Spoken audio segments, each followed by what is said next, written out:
Hi, thank you for joining us today. My name is Shelley Reed. I am the manager of the Legal Services National Technology Assistance Project. We're here today to talk about project management, and I'm going to turn it over to Kelly Shaw Sutherland, who is going to introduce you to our speakers today, and she'll be moderating this session. Kelly? Hey, thanks, Shelley. Like Shelley said, I'm Kelly Shaw Sutherland. I am a senior project manager here with Just Tech, and we work pretty closely with Shelley on the LSN TAP project. We're going to be talking about project management skills for legal aid, obviously, and I'm going to take you through a quick run of the agenda for today, and then we'll get to some quick introductions. We're going to run through some fundamentals of project management, things like how to get started and consider some questions there. We'll talk about practical tools and approaches, including things like assembling teams, how you prioritize tasks, adjusting project scopes, things like that. And then we'll end sort of with overcoming common challenges, looking at limited resources and change management, and then kind of follow that up with a conclusion and kind of an interactive Q&A session. If you aren't comfortable kind of asking a question out loud, go ahead and put your questions in the chat. Shelley and I will be monitoring, and we'll make sure to get those to our speakers today, who coincidentally are Sarah Cross and Mauricio Duarte, and I will let them do their own introductions about their backgrounds, and then we will get going. I'll just hand it over to Mauricio first. Great. No, thank you for that, Kelly, and thank you everyone for being here today. I know that asking for an hour of your time is a big request, so I appreciate everyone joining today. My name, as Kelly said, my name is Mauricio Duarte. I'm the COO and a project manager here at A2J Tech.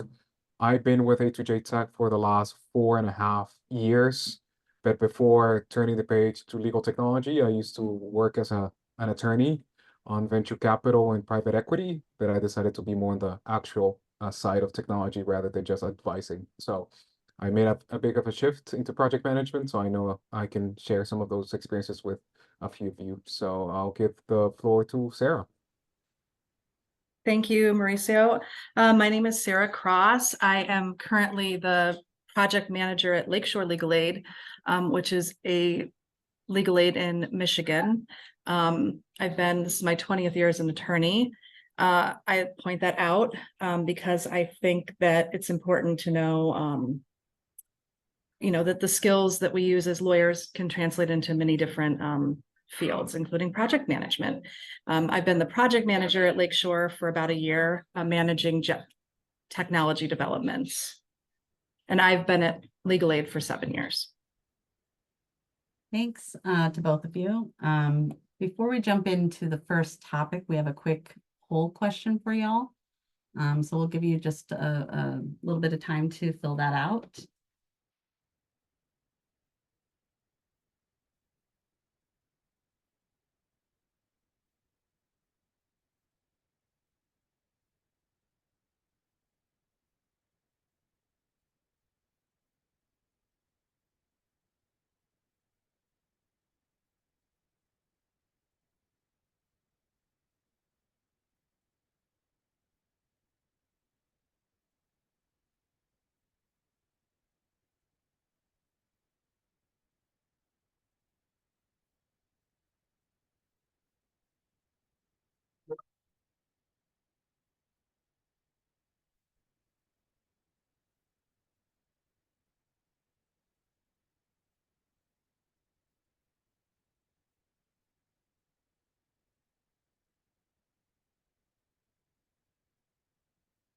Okay. So it looks like we're getting a bunch still.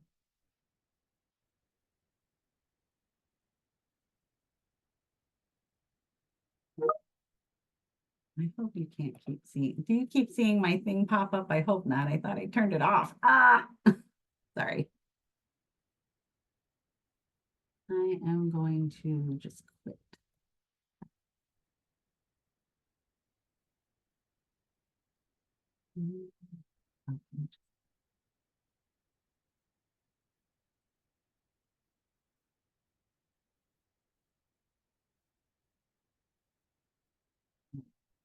Okay, I'm gonna go ahead and move on to the next one.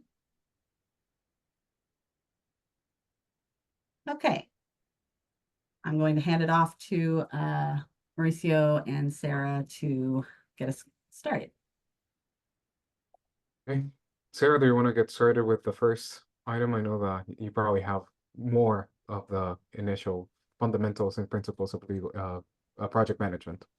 Yeah, in addition to being the main project manager at my legal aid, I also teach our staff how to do project management. And one of the first things I tell people is that you already are a project manager. I think everybody here already has these skills. I don't know anyone who hasn't managed some sort of project. We just don't always look at it that way. I mean, if you're an attorney, a legal case is a project. If you aren't an attorney, you've likely, or even if you are an attorney, I mean, you've done all sorts of things that are projects. You've planned a vacation, you've hosted a family dinner, you've done a birthday party.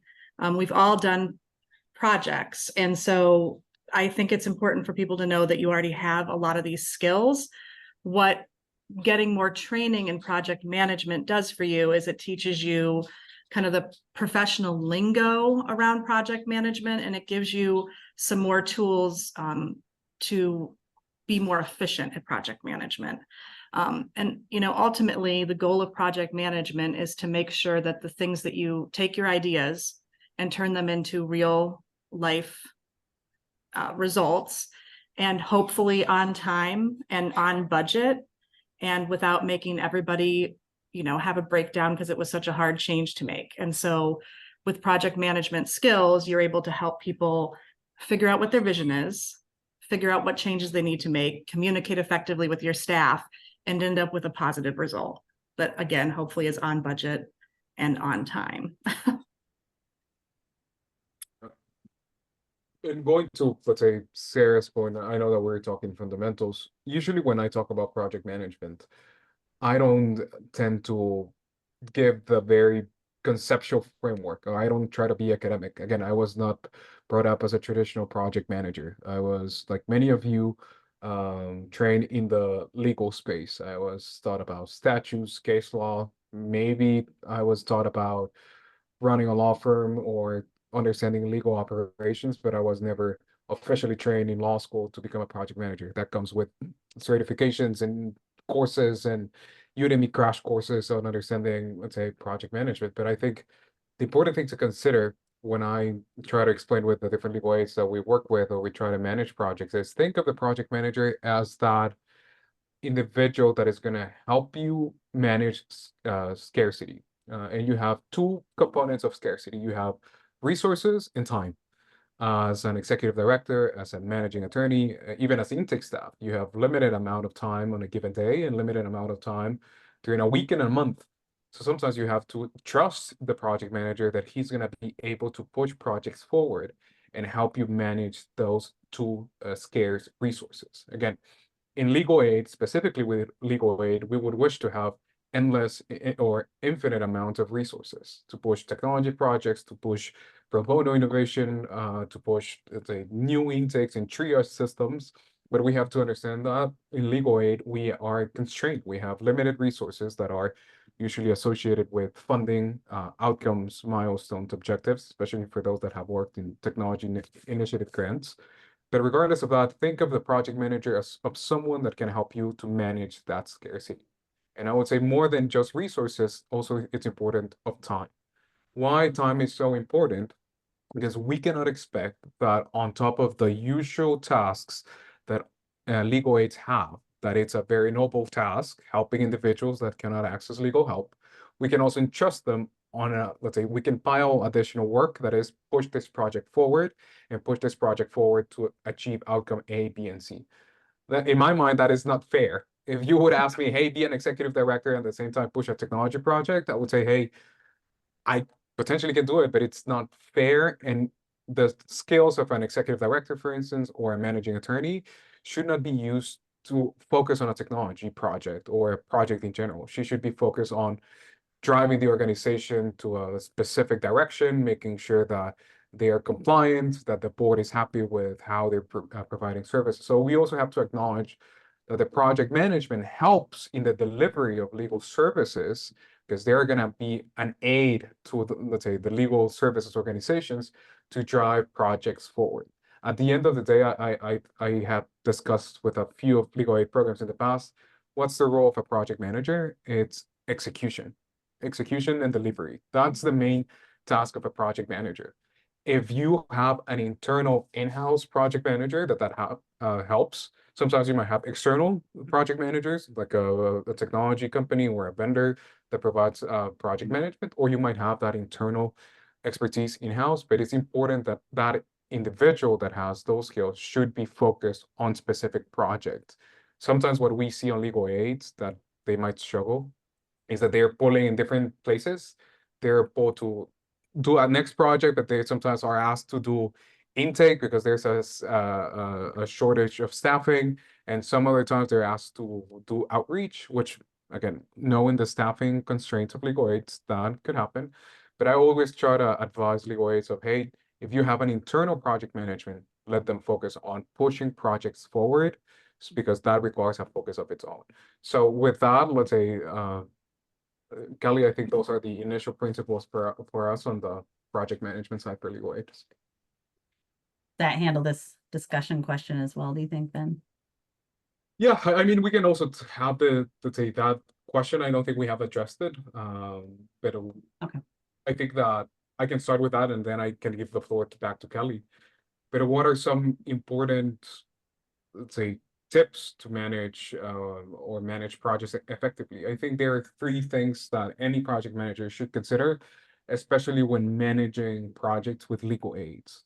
Why do I say this? Because legal aids has its own caveats, considering the stakeholders that you have behind. You don't only have staff, you don't only have the board, but you sometimes have compliance, you sometimes have funders. So there are multiple stakeholders associated with the project. So number 1 is ensure that you have clarity of all the stakeholders that are going to be impacted either directly or indirectly from a project. It's important to know that. Why? Because one of the biggest challenges that we have seen with projects is we might create a project plan, we might create the deliverables, but then the funder was not aware of that, or maybe the board was not aware of that. So they might receive an indirect impact of the project. So it's always important to understand who are the stakeholders of a project. Again, some projects are going to be more ambitious, some are going to be in a lower scale, but always identify the stakeholders. The second biggest suggestion that I think is important to manage projects effectively is document everything. And that is one of the things that I teach, or I try to teach the members on our team that become project managers, is document everything. And when I mean documentation, it does not mean that it needs to be an essay. It does not mean to be a brief every single time. But try to collect notes, try to send follow-up emails, try to set up an agenda, try to have everything in writing so you can always go back and ensure that the stakeholders are aligned with the project manager. One of the biggest issues, and again, you're probably going to hear communication. It's a big thing for a project manager. An effective project manager should be able to communicate. But how you can communicate is ensuring that everyone's on the same page, everyone's aligned. And in order to keep that coordination is ensure that that you're documenting the different discussions that you have. Again, some discussions can be only an email. Sometimes I document issues with Slack. I send Slack message to a few legal aids that we've worked with, and I said, hey, just as a follow-up for next steps, these are the arrangements that we agreed on the call today. And that's on a Slack message, but again, it's documented. And the third and final effective piece when managing projects with legal aids is always make sure that you, at least I'm going to speak from the external, let's call it technology partner or technology vendor side, that always be mindful that the scope of work is vital for the success of a project. What is something that I have experienced with legal aids is we give a scope of work, but as things move forward, the requirements keep changing or the target keeps moving. And that is not only going to be, it's going to be problematic for your project, but it's also going to be problematic for the project manager, because if you have a moving target that is never, let's say, is never establishing the end goal or the end objective of a project, that's going to make it very difficult to have a satisfactory experience with a project manager. And again, it could be an external or an internal project management. If you're always having a moving target, that is just going to make it very complex. So try to understand that the scope of work has a purpose, and try to acknowledge that, hey, sometimes we cannot construct the one piece of technology that can do everything. Sometimes we have to go by stages. Sometimes we have to build a prototype and then add features down the road. But that is just the third piece of advice. But wondering, what are your thoughts on this, Sarah, about I completely agree. I think that clear communication and a lot of communication is always for me, it's the main thing. You have to communicate the right amount to the right people at the right time. So staff we use breadcrumbing, we call it. So we tell staff a little bit way ahead of the project's launching, so that when we finally launch it, it's not a complete shock, which helps with resilience and change management.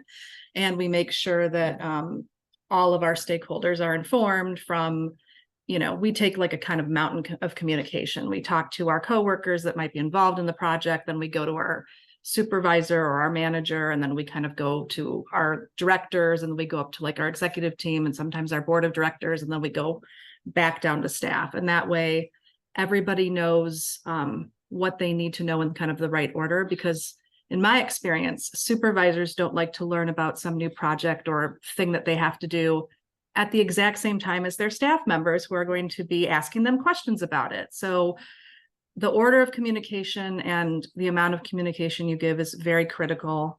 Having a person who is close to the work and can translate between what the staff need and what the technology folks need, if it's a technology product or project, is very important. Because, if you don't know how the work is performed and you just give somebody a blank like a sample business process, there's missing parts. And you need that human component to help translate what you're really looking for.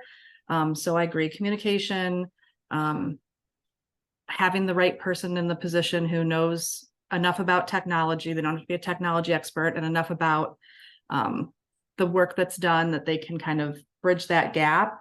And then I do agree, scope creep. You have to get buy-in from the people that are project managers. Aren't decision makers, right? We are not the ones making the decisions. We're just sort of matchmaking different resources and coordinating to make sure that everything happens when it's supposed to happen. But we also have to make sure that we manage people's expectations and that we get them to buy into it. And when those expectations aren't clear in the beginning, scope creep happens, which is just the fancy way of people saying people are changing their minds. And especially when the project is really cool and it's working out really well, people want even more. Even people that might have been really resistant to the project in the beginning will be like, well, wait, if it can do this, it can do 500 other things. And you really can't do that when you've got a contract with an outside contractor, unless you were very efficient and you're ahead of budget and schedule. But you just have to kind of, as Mauricio said, explain to people, this is what we agreed to on phase one. You have to make sure that you get those agreements, hopefully in writing, and that you're able to really effectively remind people, look, if we change what we agreed on, we're either going to have to spend more time, more money, or have a less great version of the product. And so it's important to really manage those expectations. What do I need from you? What do you want from me? What are we getting from the outside contractors? And have that all written down so you can refer people back to it.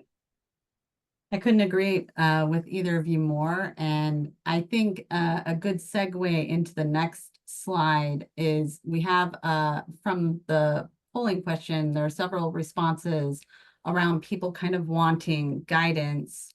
And they're saying things like, no matter what we do, nothing seems to work. And so in the next slide, we have some discussion questions for the two of you that hopefully maybe will address some of those responses in the poll. So let's kind of start with the first one. How do you define and manage the scope of a project to ensure it stays on track? Now, both of you have touched on this a little bit. What else would you maybe add to what you've already said? I typically have like an initial meeting with the staff who raised the idea, and I say, like, what is your dream? Like, if I could give you the entire world, what do you want? What would you accept and be happy with? And like, what are the things, if we can't deliver them, you don't even want to do the project?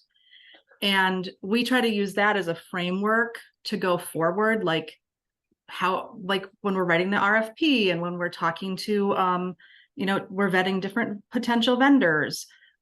So like we're able to also take that, like, this is the greater vision of what I really, really want, and help set expectations with it as to the project scope. Like, it's a good scope if we at least get that medium version of the vision. Obviously, we'd like to give you the best thing, and hopefully we can do that. But the reality often of legal aid, because we have scarcity and limited resources of time and money, is that we can't have the prestigious best version of it right off the bat. We have to kind of slow roll that version, and we have to get like version A, B, and C before we get to that ideal version. And so that's what I do a lot of the time. I also have like a questionnaire that I give the people that are going to be involved in the project, so I can get an idea of where everybody is at. And then I try to bring everybody together in a pre-project meeting and see if we can all get onto the same page. Because really, if it can be difficult when you have a lot of different departments who have different needs, and the project's going to maybe like change your case management system or something and impact different people differently. And so you have to be able to see it from all their different angles, and get some kind of shared vision. And I often, in the beginning of all of our project charters, we have our mission statement and our internal equity statement. And I try to keep people focused on that. Like, I try to write my scope into the scope things that tie back to the vision of our mission. Because I think that helps rein people in sometimes. Yeah. Do you have anything to add to that, Mauricio? I would say probably from an internal project management perspective, it's a bit different, although pretty similar, because usually when clients come to us or we're helping them with a project, they already have done some of the exercises that Sarah just mentioned. Probably they have already issued an RFP, they have put in writing some of the things that they want to see, or some of the outcomes of the project, some of the objectives. So in some aspects, for an external project manager, that stage is being saved. Now, the one thing that I usually do in, I would say, 98% of the projects, probably that 2% is because the client pushed back and they said, no, we don't want to do that because X, Y, and Z reasons. But most of the time, after having, let's say after the proposal is signed or we agree to contract with them, we do two different exercises. One is the initial kickoff meeting, that is just to make introductions, set up expectations, what they can expect from the project manager, because I do agree with Sarah that the project manager, again, as I said, is helping you manage two things: time and resources. At the end of the day, the project manager should not impose the decision. It should be buy-in from staff and from the organization. Many people sometimes expect, oh, you are the project manager, you decide. But the project manager should not make the ultimate decision. It should be, that's why stakeholder identification is very important. But the second thing that I do after a kickoff is when it's a very technical project. So for instance, it's building a technology portal, or it's doing something that requires technology itself, is let's do a requirement gathering exercise. That you gave us the objectives, you gave us the initial scope. We have now talked to the kickoff to set up initial expectations. Now let's ensure that everyone's on the same page with a requirement gathering exercise in which we get into the more detailed discussions, okay, on saying, okay, you want a portal. Again, I'll use a portal as a references because that is usually some of the more complex projects that we have seen. You want a pro bono portal. Okay, what are the top functionalities that you need and you want to see from that portal? X, Y, and Z. Okay, now let's go into a deeper level into this specific component. What are the top 3 things that we need to have for this functionality? For instance, a login screen. What are the top 3 things that you want to have? You want to have the ability to change your password. You want to have the ability to reset my password, and you want to have the ability to integrate with Google and Microsoft authentication. Okay, we try to emphasize to them, let's now get into more of the details, because once we have that requirement gathering exercise, that's when we send the final, basically the more detailed final scope of work, and say, we have had discussions and here's what we agreed on. If there are changes that are not documented, again, this could be a bit of a harsh perspective, but sometimes we say, hey, if it's not in writing, it doesn't exist.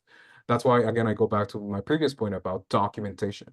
Make sure that if you're changing the scope of work and you're changing the requirements, have that in writing. If that's from the legal aid perspective, make sure that you say, hey, we need to have a discussion, something happened, or we have had changes in our budget. We need to discuss how can we limit or expand the scope of the project, but it's important to have those discussions. If you never have anything in writing, that's when chaos starts to emerge, because it happens that you say, oh, but we talked about this at that meeting.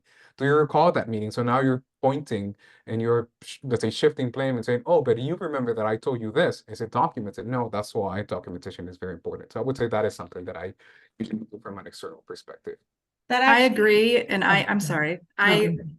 I do think it's good to have a very set way that changes get proposed and approved, and to know from the get-go who is the decider of who change approvals. So sometimes when you're managing a project, the person who's sort of in charge will tell you, hey, I want to do XYZ. You'll make those changes, and if you don't have documentation about who they asked permission to make the changes from, it can go sideways. So setting those expectations of like, if we need to make a change, this is how we're going to do it, and this is the process, is just better for everyone involved. And from a practical standpoint of how do I manage the scope, I use ChatGPT a lot. Like if you haven't written a project plan before, if you take your like brain dump of everything that you want and you say, can you give me in and out of scope for this project without like any proprietary or, you know, stuff you don't want out there, it is really good at really quickly giving you a bunch of ideas so that you don't have to start with a blank page. I cannot tell you how often I use ChatGPT because I don't like to have to start with a blank page. And the more you do it, the more you remember like, oh, that it's probably good to put that in my scope. But if you're just starting out, either looking at somebody else's project plans or using AI is very helpful. It's super efficient. I would agree with both of you on that front. I mean, sometimes even if it's not like an AI thing, just getting examples from others and things like that are really, really helpful. But given what you have both said, that's actually a really good transition into the next question, which is, you know, no matter how well you plan and whatever you do, and you might have steps all laid out, stuff can just sometimes explode, right? So how do you adapt your project plans when unexpected changes occur, which in a legal aid environment seems to happen on the daily? So how did both of you pivot on something like that? Sarah, do you want to take a first stab at it, and then I can talk from the external perspective? I do remind people of kind of the triangle of like any change we make either affects time, money, or quality. And which one of those things are you willing to compromise on? And I bring them back to that.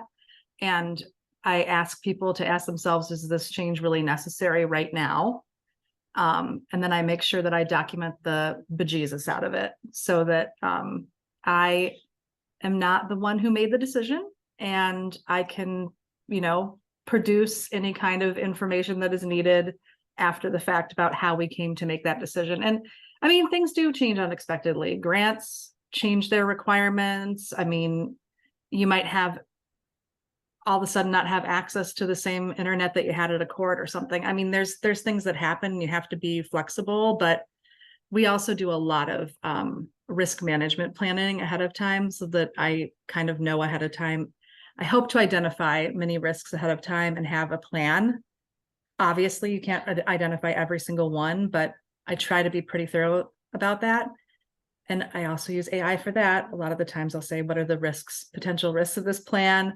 And it'll be like, these are all the things that can go wrong. And I also usually try to get at least one kind of negative Nelly on one of my project team, because those people that are really critical at meetings are really good at spotting like blind spots that you have. And some people will be like, I don't want to work with somebody like that, but they're some of my favorite people to work with because they see stuff I don't see. And they have a very discerning eye. And I think they're critical on project teams. And I always pick at least one of them. And it also, people know they're negative. So if you can convince them that the project's going to be a success, they will be like your best project ambassadors for your change management with your organization. Because if they buy in, other people are going to be like, oh, well, so-and-so who usually has a lot of bad things to say is actually like really excited about this. So it must be good. They must really know what they're doing with this. So those are some of the techniques that I use. Real fast before you answer, Mauricio, we have a question from the audience wondering if you'd be willing to share the pre-project questionnaire. Yeah, we have a few generic ones that I can probably circle with you, Shelly, and probably that can be uploaded into the lesson and NTAP resources. But yeah, I can share some project questionnaires that we send up front. And I also have a stakeholder identification in which we usually send it to the clients or the legal aids that we work with and saying, hey, can you help us identify the stakeholders? And here's the responses that we need from the stakeholders that are going to be involved in the project, but I can certainly do that. Though the one thing that I wanted to add on or expand from Sarah's perspective is for some of you that may have kids, I don't have kids, but I have heard this from many friends that do have kids, is that they learn about the rule of chaos. And I don't know if you might be familiar with that theory, but basically that theory states that children thrive in environments in which certain degree of chaos is present, and it's also encouraged to have some chaos around a project. And I think for project management, there's always a rule of chaos. There's always going to be some chaotic thing that happens. Now, I always tell them, hey, it's chaotic from a certain perspective. It's chaotic if you don't talk openly and candidly of what are the projected outcomes of that change. So going back to Sarah's point of the triangle, I think that's important to know that, again, as I said, money and time are probably the two more scarce resources that legal aids have. Again, we don't have that much time in a given day. We don't have that much money to just throw around on any project. So considering that if you're making drastic changes or there's an unexpected change that should happen to a project, you should also ask yourself is, do I have the time to deal with the projected outcomes of this change? And do I have the money? Because sometimes people say, hey, we have to make this change. And the first thing that I ask is, are you aware that this is probably going to require going back to your staff and ask them X, Y, and Z? And when they say, no, we don't want to do that, then I tell them, then this change is not something that we should incorporate at this stage of the project. From the perspective of, again, the internal project manager, or sometimes could be a managing attorney, is that this is something that needs to be changed. And I tell them, I can do any changes that you want. At the end of the day, you are the client. But the thing is, going back to the stakeholder identification, I'm not the person that is going to benefit from this project. The person that is going to benefit from this project is you and your organization. So they have to be aware that if it's a drastic change, they have to either allocate more time to it, or as Sarah actually stated, more money. Now, how do I limit that? Or how do I prevent drastic changes? I always try to go to the main project objective and what's the main project goal. And I try to be very psychoanalyze my clients to some extent. And I ask the same question over and over again is, are you still sure or certain that this project goal is the one that you want to get out of this project? If they say yes, and I start asking them again, if we make this change, do you think we will accomplish that project objective? And they might say yes. Okay, if we then decide to do the change and we're still going to be able to accomplish that project objective, do you think that your funder is going to feel the same? So we start asking questions about the same project objective until let's say the legal aid or the legal organization realizes, oh, you know what? Now I see that I cannot make that change because it's going to impact the expectations of my board, or it's going to change the expectations from my executive director. So before making any drastic changes, I tell them, you don't need to convince me. You don't need to convince the project manager. Again, the project manager, as I said, comes more as a mediator to help you manage scarcity and push a project forward. But it's not the ultimate decision maker, are your stakeholders. So as long as there's buy-in from the stakeholders and that gets a documented approval of change, that's when I say, okay, you certainly feel strongly about this and there's buy-in from stakeholders, we can make this change. Here are the outcomes, and here's the projected resource allocation and time allocation that will entail for that change. Again, we all want to sometimes change because we're always changing our minds. I might change my mind of what I'm wearing today. I might say, hey, I wanted to wear a t-shirt just because it's very humid. rather than a formal shirt because I'm speaking on LSN top. But again, sometimes we have to deal with certain decisions. And the good thing is to be aware of is if a project has very good fundamentals, making changes down the road and for scalability and sustainability of a project is easier if you hone in into the fundamentals and the principles of your project. I always tell my clients, I would rather have a very lean, functional prototype than a do-it-all technology project that is going to have some wonky components and wonky features that are not essential for the success of the project. If you feel strongly about adding features that could be added down the road once you have shown early signs of success of a project. So that is another consideration from my end, Kelly. So were you gonna chime in, Sarah? No, I agree with everything Mauricio had to say. I was- oh, go ahead. I was just answering the question in the chat about AI. So Oh, okay. I take our project plans and I put them into, like, I save a different version of it in Word, and I just replace like Lakeshore with company with find and replace, and I kind of scrub it of any kind of identifying information. And of course, there would never be client data in there. So there are definitely ways that you can use AI without divulging confidential information. Like, I would just remove like company A, company B, tech provider, tech partner. I just use like really general terms. Yeah. Once you do it a couple times, you really get the knack for it. Yeah, and you'll have some like just kind of have some fake type questions and things. I've even gone so far and asked it to create like fake data just to help test like a product or something that we're working on or a deliverable. This all kind of goes into this last question about effective communication with stakeholders. And being someone that actually, I'm not an attorney, I actually come from a research and evaluation background, which is what I did for the first like 18 years of my career. And now I'm kind of wearing this like specific project management hat. And one of the things that has always been extremely important that goes along with communication is that relationship building. So if you're going to have effective communication, I think that relationship building kind of goes along with it. But how do the two of you maintain effective communication with the stakeholders that you're working with? Well, the first thing I do with any communication plan is I look at what we already have available to us and what are our paths for communicating with our staff, because we never want to spend extra money on something that we don't need to spend extra money on. So we usually look at like, what do we have? We have newsletters, we have little pop-ups inside of our case management software. We have a variety of emails that come out. We have meetings. And so I look at what we already have available to us, and I try to use those tools in the best way possible.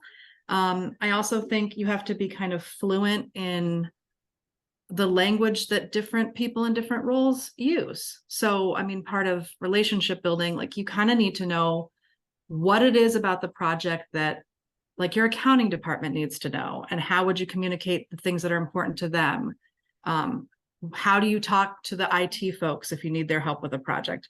And that communication might be different for different groups of people based on their needs and what would get them on board with your project best. And so I try to make sure that I'm able to effectively convey why the project meets our mission to each group of individual stakeholders. I mean, our clients are going to get a different message if it's something that's going to be client facing, then we might give to our attorneys, and then we might give to supervisors, and we would give to like admin staff. And so I think that's really important. And we just do tons and tons of communication, and we start really early. I have a thing, I send out a newsletter. It's supposed to be weekly. It's more like every 3 weeks. And I have like an on the horizon section in my newsletter where I just kind of have little photos and then just like the title of future projects with very little additional information. And as we get closer to the rollout, we talk about how we're going to train staff, and we give them more details. And we also make sure that we have very top-down communication for change management. So we get our executive team to get people excited, and like to get our leaders involved. And we have our firm has an innovation committee, and they're kind of like ambassadors that work at different offices that get a little bit of a preview of stuff, and they're able to sort of convince all their coworkers that it's going to be good. and answer questions. And we have found that staff can be really afraid to ask questions they think might make them look dumb of like management, but they're a lot more willing to go to a colleague who knows about it and ask them a question. So we try to make sure there's those people in every office who have a little bit more they're a little bit more in the know. And so if people aren't willing to go to their supervisor or me or somebody in the executive team, they can go to a colleague. So we just have every different kind of communication for different learners and so that we get everybody in our whole organization. One of the things that I usually try to convey to the clients that we work with is, hey, the relationship with a project manager should not be adversarial. And again, I was an attorney. I know that sometimes attorneys always tend to be confrontational in any setting, even with our neighbors. Maybe our neighbor is just coming across to give us some cookies, but if you're an attorney, it's like, what is he doing in my house? I know that I have asked myself that question plenty of times. But it's just, again, how we're trained. We're trained to be alert. We're trained to be ready to mitigate any risks. But I always try to tell legal aids, and especially, let's say, individuals that might have legal background, is, hey, this is not going to be, should not be a confrontational discussion. It should be a very collaborative approach for any project. For a successful project, we have to be very collaborative, and I have to be able to be very transparent, and you have to be very transparent with me. So if there's negative feedback that I have to receive, I'm happy to receive that. Again, no one wants to hear negative feedback, but sometimes negative feedback is needed. And again, I remember that I had this teacher in law school, professor in law school, that he always told me, there's no negative and positive feedback. There's just feedback. It depends how you take that feedback and react to it.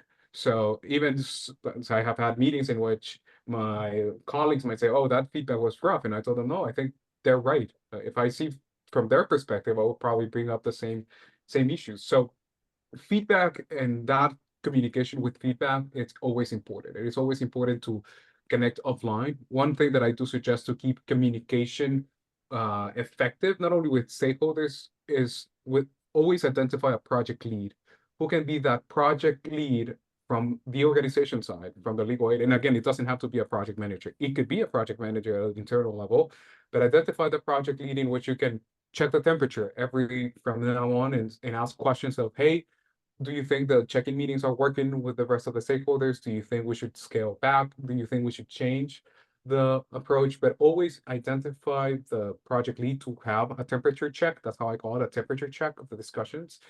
And that is going to give you clarity on how to keep communication going with stakeholders. For instance, I can give you one example. I know that a few clients do not like when we talk about a lot of technical components of a project. So that's why we said, hey, if we're going to have a check-in meeting with all the stakeholders, we're not going to be technical. We're going to try to give them a broad overview of the project, where it's at, what we need from them, but I'm not going to enter into the discussions of APIs and integrations and all that breakdown, because I lose them. And I want to make sure that the stakeholders are engaged and they're understanding where the project is at, and we don't want to exclude them.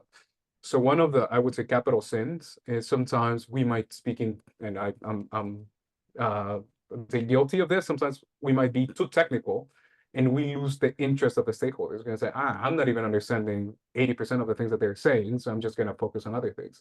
And once you start losing the interest of stakeholders, that creates a vicious cycle that in the next meeting, they're losing interest because they don't understand the technical component. So always make sure to level with all the stakeholders and try to speak in terms that everyone will understand. And you might make a disclaimer. I always try to make a disclaimer of, hey, might be getting too technical, but I just want to make this side note that if we do X, Y, and Z, this will impact this, but we can discuss that eventually or down the road. But just so you're aware, this is a technical implication. So I think having that transparent project lead communication will lead to better communication with your stakeholders. If you don't have that, sometimes it's difficult to read someone's mind. So that from my perspective, Kelly. Thanks. So in the interest of time, this has been a great discussion. I'm going to kind of push us a little bit along to make sure that we can get through some of these things. So maybe as briefly as you can, I'm going to wrap the panel discussion question in with the rest of it. Thinking about in terms from your internal and external kind of capacities, maybe talk a little bit about how you would approach the execution in terms of resource allocation and using what you have and communicating the capacity and needs. Maybe each of you just kind of take a chunk of that from each of your perspectives real quickly. But before I do that, Shelley did put up a link to the LSM TAP project management toolkit in the chat, if you're interested in looking at it. Go ahead. I think that I kind of already touched on the fact that we try to assess what we have and make sure the staff use what we have, which could include software and things, but also people that know things. So I'm always like, don't be afraid to ask your coworkers who might know things you need to know. Your coworkers are also resources, and we try to identify those when we're planning out a project. But as Mauricio said, it's important to have a person who is tasked with communicating with your external vendors.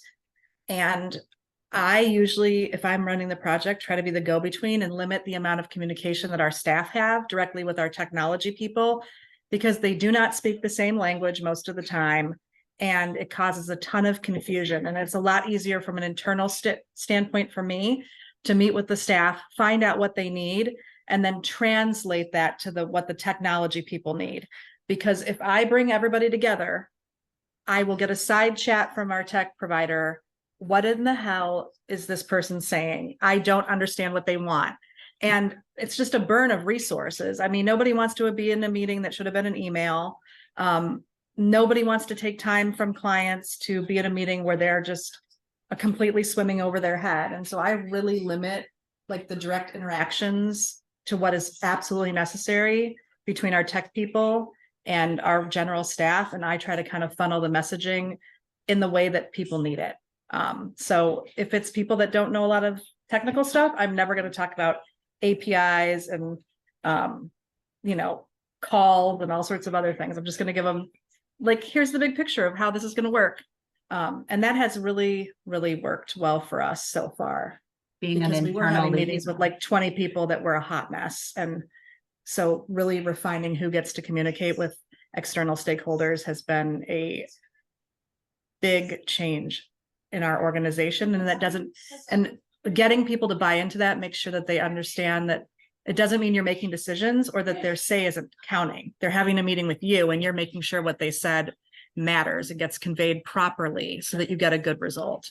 And sometimes it's hard for staff to accept that if they're not directly communicating with the outside vendors, that they're still having a say. So you have to be really clear with your messaging about that. Yeah, and one of the things to add, because the execution of a project from an internal and external perspective is quite different. But at the same time, I would say the main differentiating factor from an external and internal perspective is that you have seen a plethora of other projects and you have learned from struggles from other organizations. So in some aspects, being in an external position for project management gives you an advantage in some aspects that you have seen mistakes in other projects and you have learned from those and you can apply it to improve on a newer project. From an internal perspective, probably you don't have that much that experience of failing at multiple projects with different clients, with different set of stakeholders and learning from that. However, I do think that one of the important things for resource allocation, regardless if it's an internal and external project, the one thing that you have to be aware is identify what we call your project champions. It's always who are the ones that want to drive that project forward and are interested in the project. The outcomes of a project, I can tell you probably 85, 90% of the time, it is quite different if I put up a staff from a legal aid that is truly interested, that wants to see that change management come across in a project, that someone that was forced into being a part of that project. So that is more of a task that I would probably say on the legal aid side or the legal service organization, that they should also make their homework and try to identify from an internal perspective, hey, who is truly interested in this project and who wants to help us push this project forward? Who wants to be the internal champion of this project? Why? Because that's going to give you interested stakeholder that can truly voice their perspective with no strings attached. If someone is, again, not interested in the project, but they are still being forced, you're gonna get I would sometimes a mediocre result because they're not even engaged. And going back to Sarah's point, they don't want to spend time when they can be helping staff. I do a lot of projects when sometimes I have to do intake. And I meet with intake staff. And the reason why I meet with intake staff is because they are the ones wanting the change. They're the ones that are truly invested in seeing that change happen. So also from a resource allocation is identify from an internal perspective, who are the drivers of that change? Who are the champions that can push your project forward, that are truly interested? And going back to Sarah's point, I would limit the involvement of staff that is not interested. And that's okay. We should not expect that every staff member should be a part of every project. I wouldn't expect that from a legal aid. You have to also try to identify that and do your homework. But I would say that is another consideration as well. Great, thank you both. So I think you've touched on a lot of the things that this slide is talking about. We've talked about kind of being that internal and external kind of liaison, depending on whether or not you're in either role. We've talked about managing kind of the interest or the expectations, I think, a little bit. Is there anything with what's on here that you feel like maybe is missing from what we've discussed so far? Or okay, I'm just going to kind of go to the next one then, because I feel like we've talked a lot about that. Let's do an audience poll. We've got one more question for y'all. And I'll give that a second. Shelly, as soon as that's up, it's just up to everybody, right? It should be, yes. Okay. While that's happening, in the interest of time, I'm just going to kind of shove us into the next one, and we'll look at those results on our side. Okay. One thing, while those results come in, can I answer a question that I see from an anonymous participant in the Q&A? Sure. So there's one question that states, what if one of your stakeholders is holding the project up and keeps pushing back their deadlines? And I think that's something that happens a lot of the times. And probably this looks differently from an internal project management versus an external perspective. But what I usually do is, again, the bottom line is, this is your project. Again, if you are one stakeholder that is not helping the project move along, at the end of the day, who the funder or who the board or who the funder is going to look at is going to be you as an organization. Yeah, the project management might have a reputational hit, but at the end of the day, a stakeholder of the organization is preventing that project from moving forward. We, again, going back to the transparency and being very candid is, hey, this is your project. Again, the project manager will help you to drive that project, but at the end of the day, it's your project. So the analogy that I use is, we are the driver, you are the owner of the car. So we can take the car any place they want. You're the owner. Now, as a project manager, as a driver, we'll try to ensure to use the most efficient route. We'll try to avoid traffic. We'll try to avoid any blocked streets. But at the end of the day, you want to say, hey, I want to go through the most heavy traffic dense street right now. We can do that. You're the owner of the car.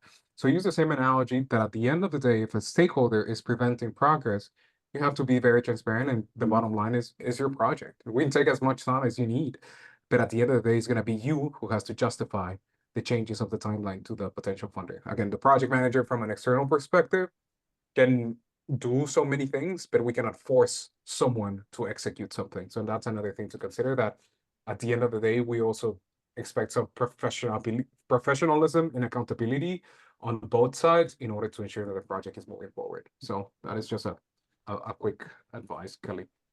That's a great point. I think it makes a lot of sense, and I can see it from both sides because I've only recently come to the outside kind of perspective.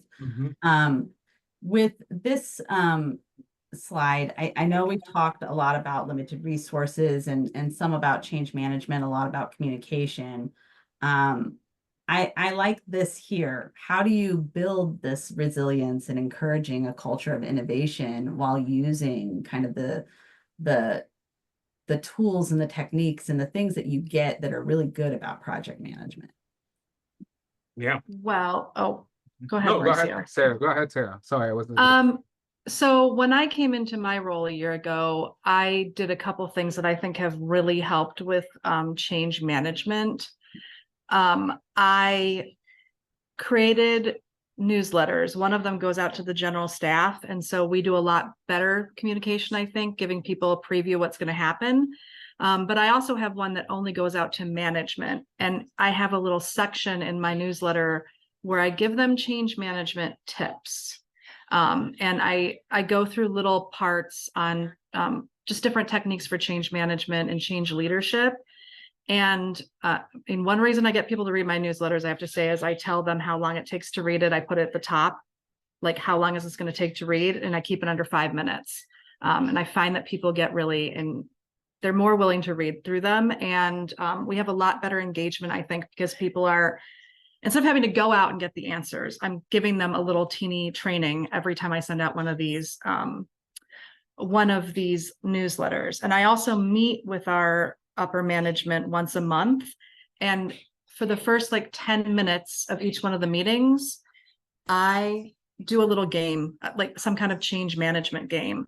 And I give them all the resources that they need, usually free. It's usually just stuff that you already have around or a worksheet or something. And I give that to them so that they can do it with their staff. So I try to make it as easy as possible for staff, for our management staff to be good change leaders. And I also, we have quarterly meetings with our entire staff, and I always acknowledge what a good job they've done with all the changes that we have made. And I tell them that I know it's really hard and that we are moving at a lightning speed, and that anybody that needs help with that is happy or welcome to reach out to me. And I think sometimes just having it acknowledged that they're being asked constantly to do new things in different ways has been really helpful to staff, being like, well, I guess I'm not the only one that's struggling with this. Like, I'll always start with like a little something, like I'll say, they discontinued the cottage cheese I eat. No one hates change more than me. Like, they discontinued the cottage cheese I eat, and I just decided I'll never eat cottage cheese again, instead of trying a different flavor, like a different brand of cottage cheese. So I get how hard it is for you guys to change fundamentally the way that you work often, but we're all in it together and we can help each other out. And so I think a lot of those teeny little things have helped our staff be more resilient. And I usually try to say, hey, look, here's a project that we just went through, and look at what a good job you did with this change. And so people are like, well, I did make it through that one, so I can make it through the next one. I think acknowledging that we are always stressed out and that it's hard to change and that it's okay to be resistant about it is really important for staff.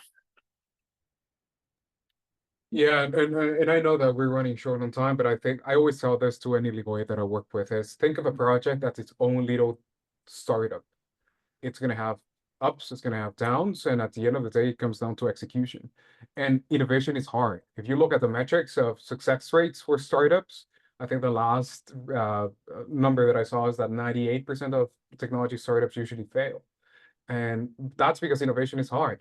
Creating a project that is sustainable over time, it's hard sometimes. Again, I'm not here to say that every single project that you take on is going to be a success. Again, we always aim to have every single project that we work on to be perfect and to be successful from every angle, from a data perspective, from a founder perspective.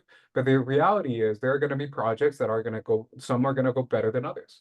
The only thing to learn from that is based on those past experiences is keep iterating over time and keep improving over time. It's like I use the notion of a prototype. A prototype gets perfected over time, and the same thing is with your skills. Your skills at the end of the day get perfected over time. So probably the first project that you do and execute, you're gonna struggle with. I know that I struggled with the first couple of projects that I work with legal aids. Let's say the third project, I started to learn a few things. The fourth project, I learned based on, oh, I missed that last time. I'm not gonna forget that. And there are still even things that from my basic projects I might sometimes miss. But it's the good thing is I have created that muscle memory that I can always go back and, oh, I need to send this because if I don't send it right now, then I'm gonna miss my window. So it's just part of that of innovation in general, and projects are hard. They're not always going to be easy. They're going to be sometimes good, bad experiences, but it's just a matter of making sure that you are understanding and accepting enough that not every project is always going to be perfect. So I think that's my piece of advice for that.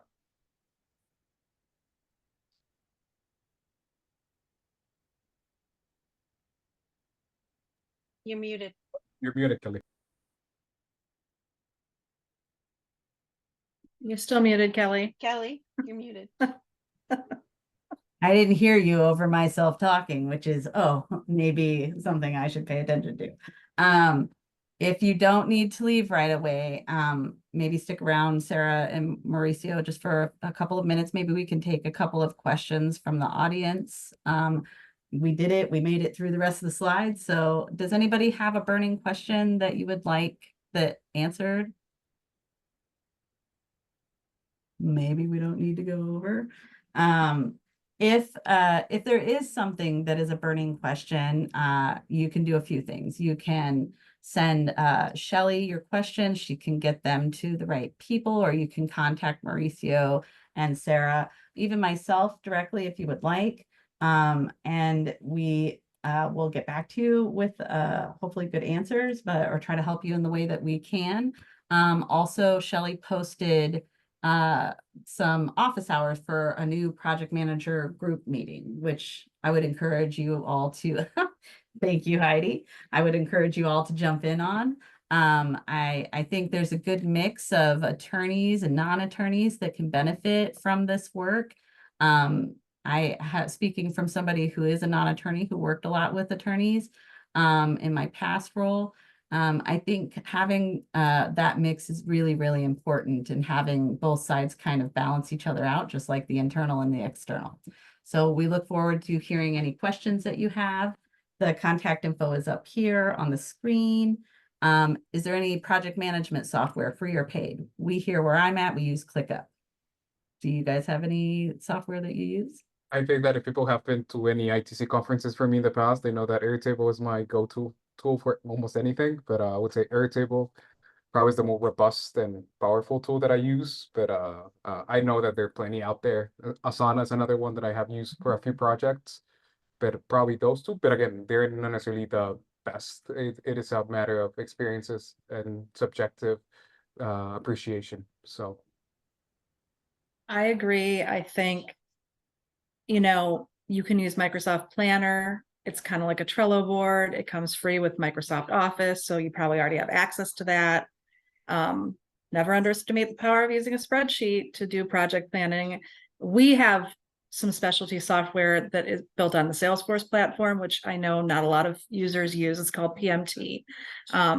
But there's even a checklist. Some projects just need a checklist. If it's something that you do over and over again, like a clinic, I don't think there's one size fits all. It's kind of like, what is the best thing for the project that you're working on? And I know that's hard for people, but there is really no one size fits all perfect way to do project management. And also, you got to know what your team's capacity is, because our specialty software for project management works great for me. We tried to have some of the other staff use it. I've trained some people 5 or 6 times on it, and they still don't know how to use it. So you got to understand the limits of your staff's capacity too. And sometimes a more simple tool is just way more accessible to them. Sarah, are you another attorney saying it depends? Yes, always. And, I guess my final tip would be never underestimate how toxically competitive lawyers are. And if you can harness that to get them to compete against one another for like buy-in and adhesion and staff adoption, it's really successful often by saying like, this office has 90% of the staff using the brand new thing we did. And you don't even have to say the other offices aren't doing as well, because every single supervising attorney is going to be like, what has my staff done? So, don't forget the power of positive peer pressure is what I would say. And I call it public shaming. Well, I was trying to not call it shaming. It is.